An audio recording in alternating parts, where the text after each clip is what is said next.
New details in the campaign finance violations case that put former Trump lawyer and fixer, the guy who is currently in jail, Michael Cohen, in prison. If you remember, that included hush money payments to porn star Stormy Daniels. Now we know the FBI believed that the president himself, Donald Trump, was involved. Search warrants related to a 2018 raid of Michael Cohen's home and his office, released today by the Southern District of New York, describe a series of calls back in October of 2016 between Trump, Cohen, and former White House Communications Director Hope Hicks that resulted in Cohen agreeing to make an illegal campaign contribution paid directly to Stormy Daniels. The federal judge who denied the government's request for limited redactions to protect third-party interests called the violations in the matter a matter of national importance. He says it is time that every American has an opportunity to scrutinize these very materials. And scrutinized they have been. Joining me now, NBC News correspondent Tom Winter. Tom, walk me through, what have we learned from these documents that we didn't know this morning? So I think a couple of things. As far as the overarching scheme, we've known about this. We've known that there were payments that were made. We know that that these payments were made, on behalf of, according to what Michael Cohen said, and according to other documentation, these payments were made on behalf of the president's campaign to pay these two women for affairs that they say that they have with the president that he has strenuously denied.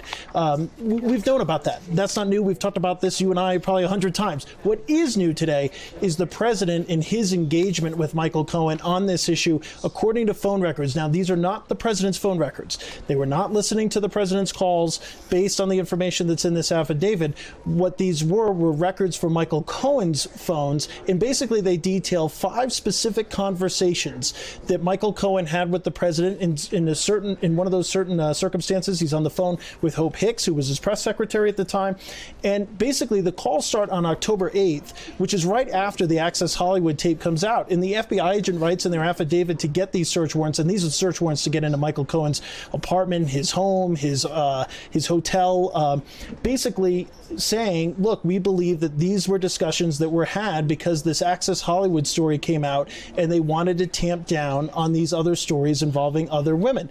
And so the phone call starts 7:20 p.m. on October 8th, according to these documents. It's a 4-minute phone call between Trump and Cohen. And then at 8:03, there's a phone call with Trump and Cohen and David Pecker, who's the publisher of the National Enquirer. He's the head of American media. So this phone call occurs. That's on October 8th. There's a series of discussions back and forth. I'm not going to detail all of them because it goes on for several pages in these documents about arranging a payment to Stormy Daniels through her attorney. And then on October 26th, the day that money is funded into escrow, essentially saying, Michael Cohen says, okay, I'm going to give $130,000 for this payment into escrow as long as we get the documents back from Stormy Daniels and her side.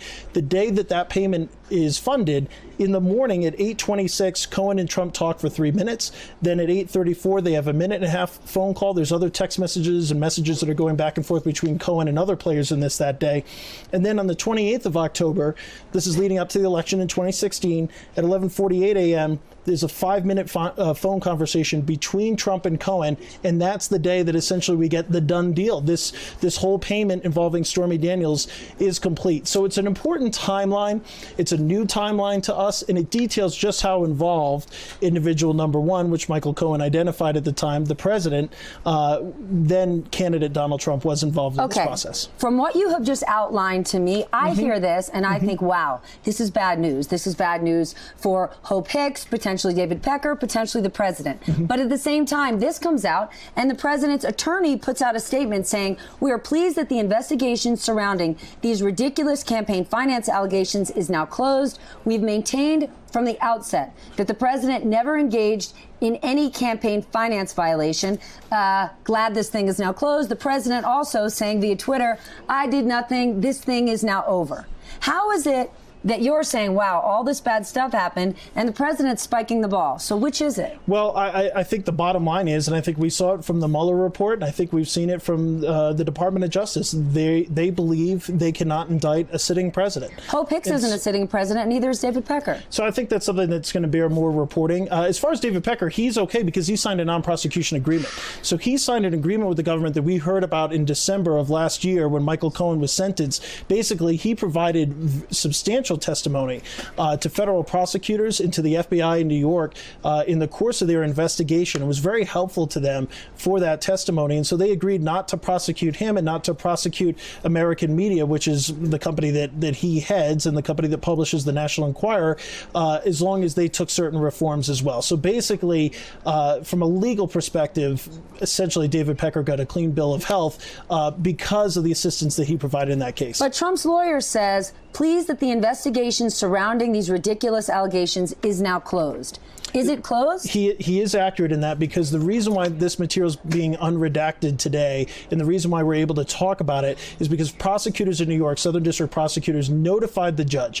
And they told the judge, they said, look, we have now concluded this part of the investigation. When media companies sought to get access to these search warrants, because we knew that they would contain these details that we're talking about here today, prosecutors said, look, we still have certain aspects of our investigations that are in these search warrants that are still being investigated. So we don't want to put that out into the open. Great. The judge agreed with that. Now prosecutors have come forward and said, hey, look, we're done with the campaign finance portion of this, and Your Honor, we're willing to unredact that. And it was the judge who said, I believe the American people should hear this.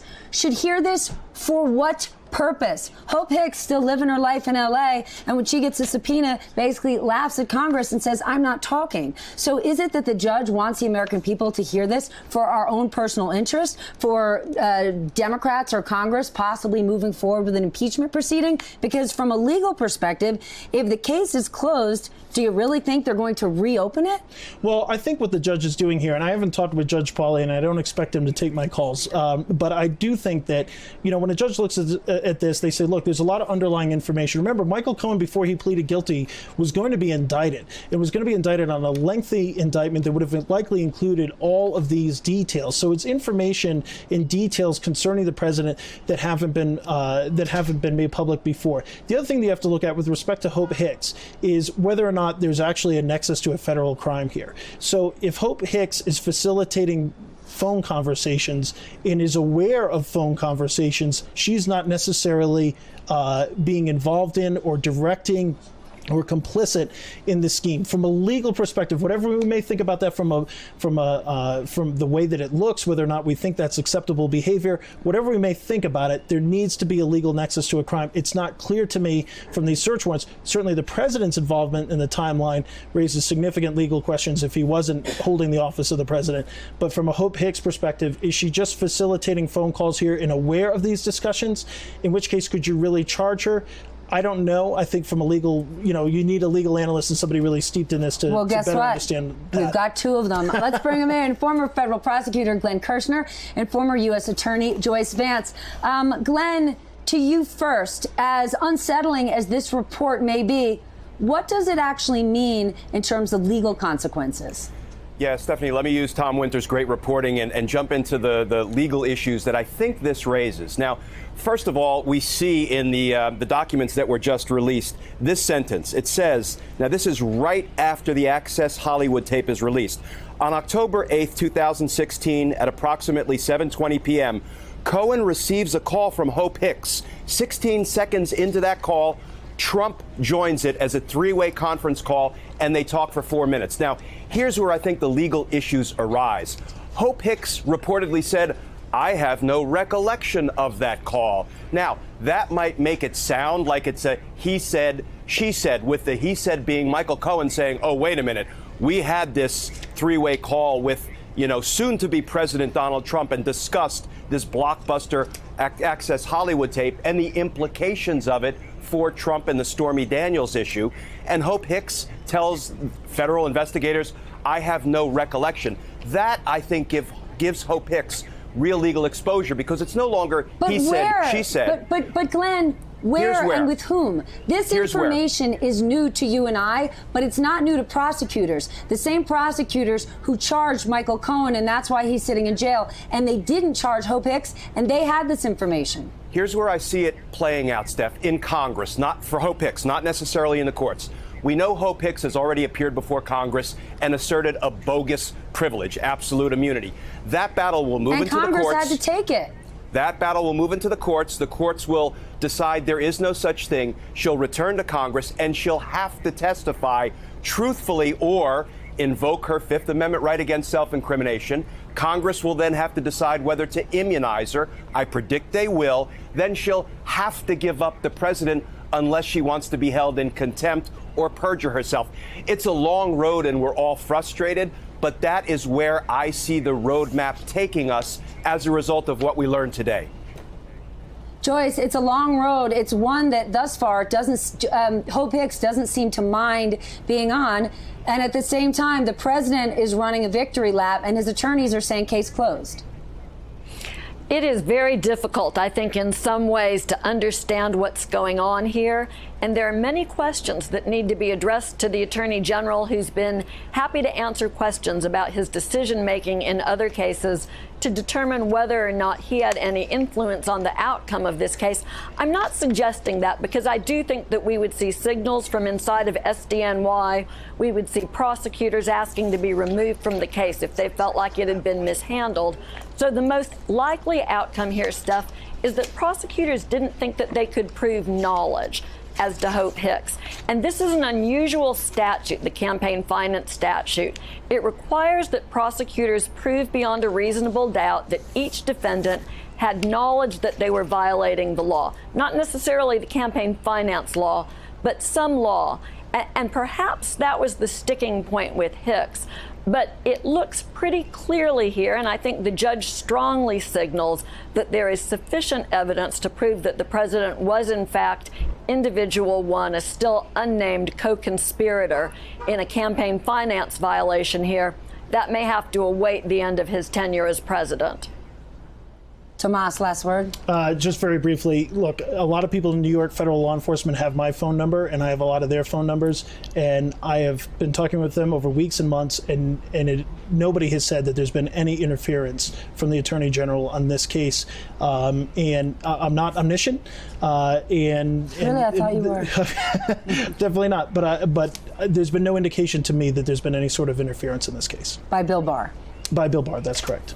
Hey, MSNBC fans, thanks for checking out our YouTube channel. Subscribe by clicking on that button down there and click on any of the videos here to watch the latest interviews and highlights. You can get more MSNBC for free every day with our newsletters. Just visit msnbc.com/newsletters to sign up now.